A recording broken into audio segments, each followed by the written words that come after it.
Reaching New Heights, Kilimanjaro for San Filippo 2013.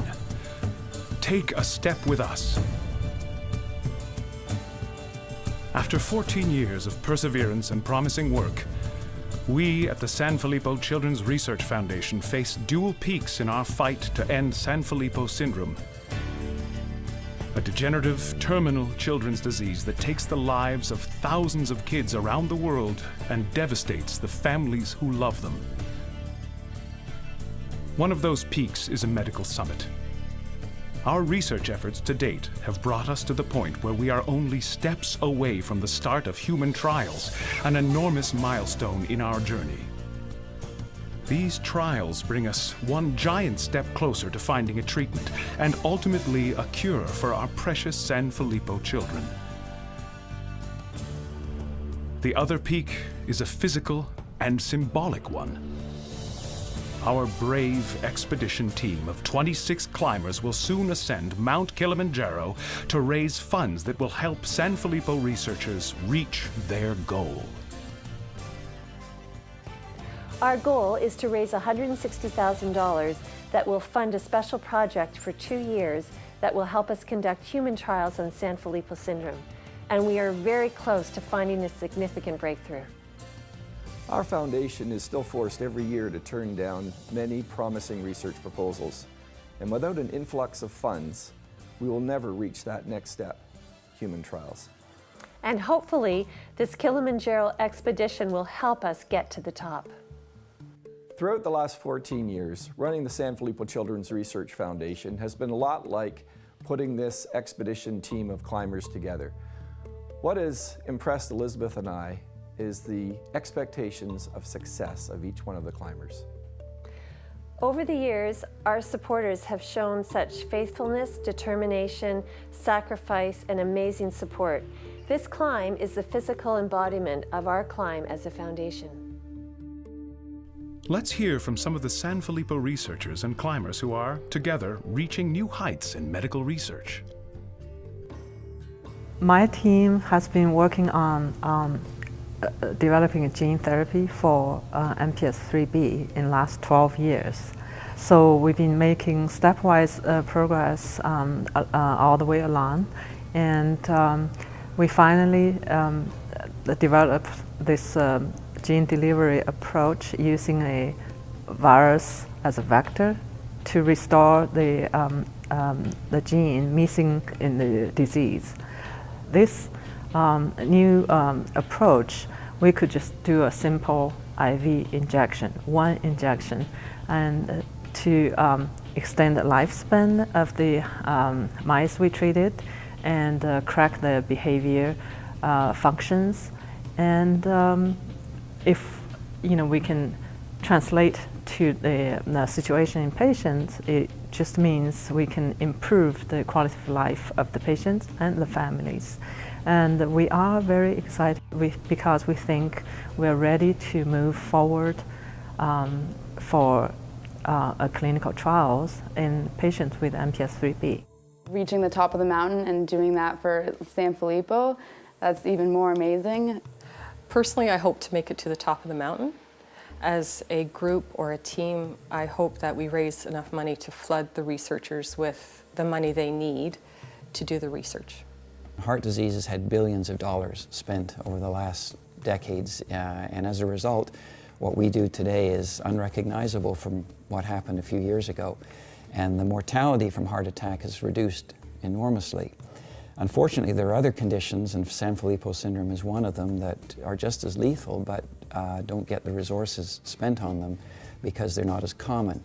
So those of us that know Alyssa, that know the Lintons, are keen to do what we can to try and raise funds for this so that the research can go forward, so that the same kind of impact that we've had on heart disease can be felt in a condition like San Filippo.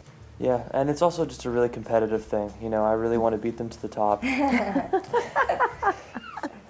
and that's the only reason I'm on this trip.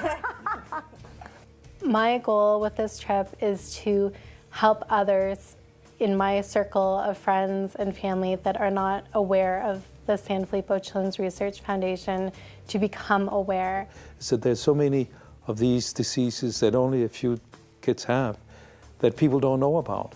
And I think part of this is also raise the awareness of all these other diseases that the government doesn't support because there isn't enough children to actually, for them to put funding into the research. I can only imagine what it must be like to, for Liz and Randall to watch Alyssa go through what she goes through. And honestly, the courage that they show is remarkable because it's a daily event, until, for the rest of her life. I've known Randall all of my life. I've known Randall and Elizabeth all my adult life. We have 3 kids that are the 1 year older than their 3 kids. And so we're very close, and I love Alyssa as if she was my own daughter, and I want to do everything I can to help her and help other kids who have this illness. Yeah, I think they're a great example for how to turn something that's clearly negative into a tremendous positive. If I think of what they've been through for these 18 years, day after day, week after week, I think I'll be able to get through it. I think I'll be able to find that opportunity to say, you know what, we're very fortunate. We'll be really fortunate as a family to be going up the mountain as a family. They can't do that. They don't have that opportunity. So I think any tough part that we hit, if we just get the right perspective and focus on what Randall and Liz and the family have gone through, we should be able to push through it. Over the years, have been an enormous role model, their drive to do something that is really different. When my son was ill, it never occurred to me to start a foundation to raise funds for a cure of his disease. So I think it's just an enormous things that the Lintons have been doing and continue to do, so I will give them my full support. So everyone who comes to the gala or participates in one of the events that the foundation puts on, they're part of this climb. They become a part of this community, the community that is around the families with the kids, and the community that's raising support for the research. I think this is a transitional year in many regards, and I think the attempt to summit Kilimanjaro is reflective of that. We've also got the prospect of seeing an AAV direct injection approach into the brain for MPS 3A and 3B very soon coming through in France. So these are very exciting times, I think, and it takes a long time to get from that basic research through to the actual clinic. And it's probably most evident in perhaps the AAV direct brain injection, where gene therapy treatments tend to take about 10 years to get from preclinical work through to fruition. I think we are at a very exciting point in terms of a substrate reduction therapy for Genistin, Genistin treatment for MPS 3.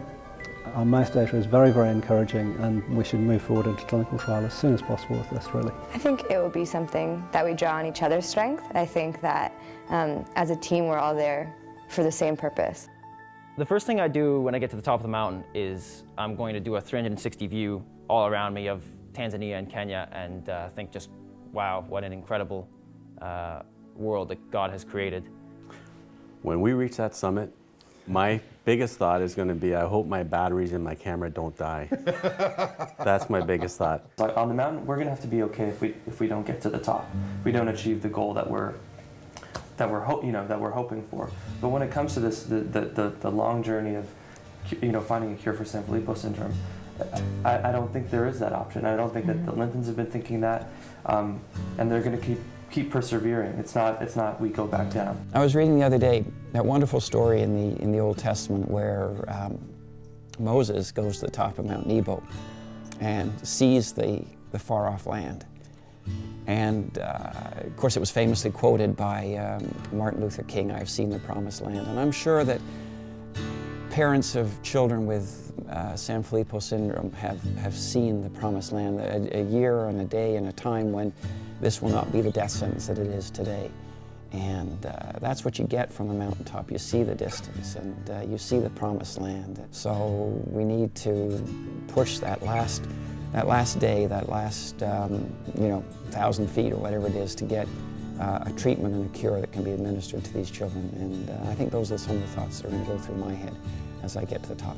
We can directly relate a face, a name to this foundation, and we can see the effects of the work that it does. When I reach the top of Kilimanjaro, I'm going to be thinking, this one's for Alyssa. You know, I might not get to the top, but when it comes to the cure for Sanfilippo, we are going to get to the top. Our climbers will face physical hardships, muscle depletion, altitude sickness, and bad weather, not to mention the high cost of making this trek. And remarkably, none of this is deterring any of our climbers. The team will depart December 27th, 2012 for a 16-day Tanzanian expedition that includes the grueling 6-day climb up Kilimanjaro and back. We are hoping for those who cannot participate in the actual expedition take a step with us in a virtual sense and help sponsor one of our climbers. Mount Kilimanjaro is very high, but the stakes for Sanfilippo children are even higher. We need people right now, more than ever, to help reach our summit goal and to fund a cure for Sanfilippo children like my sister. Just as our supporters have done for the last 14 years, our amazing expedition team have shown inspiring faith in us, in each other, and in our ability to find some answers as a foundation.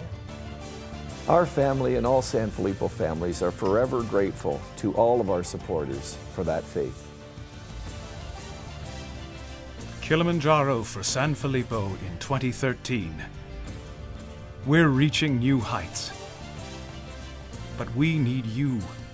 So please, take a step with us. Visit our website to find out more at www.alifeforalyssa.org/Kilimanjaro. In the African spirit of Ubuntu, our shared humanity, we thank you in advance for your support on behalf of Sanfilippo kids around the world.